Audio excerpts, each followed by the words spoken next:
You know, back before I was a Muslim, everything that I saw was anti-Muslim. Everything was how it's anti-woman, anti-caring for other people, especially non-Muslims. I thought that they all did not want me alive. And so many cultural practices got wrapped underneath the umbrella of Islam that did not belong there.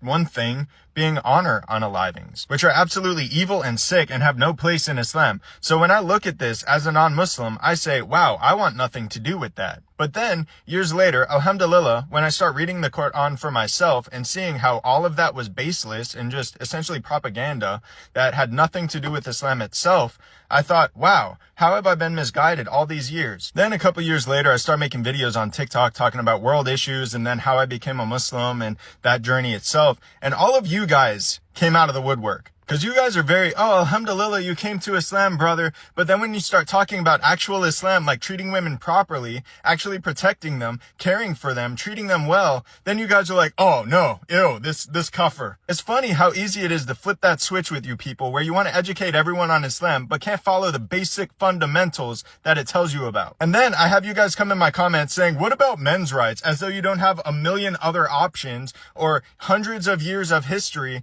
to do that for you. Many of you neglect to remember that women were treated horribly before Islam came to be. Women were treated as property. Babies were unalived because of their gender. There's an entire surah talking about women's rights in Islam. And then you guys are like, well, but what about men's rights, though? Men have literally been babied since the inception of time. Adam alayhi salam couldn't even live by himself. He had to have a woman beside him. So I'm sorry, I'm not up here telling women that they need to be obedient and beckon to your every freaking call for every little thing that you request because you feel like, oh, I finally have power in one aspect of my pathetic life. I would much rather tell you to be a man that she respects and would happily do whatever you're asking her for because you're not unreasonably asking her for those things, so that inshallah we can all go to Jannah because we're all practicing Islam as we should and not treating it as some vehicle to get what we want out of our spouse. You don't have a right to a wife in Islam. That is a blessing and it is a garment for you. And if you do not take care of that garment, you will be punished for it.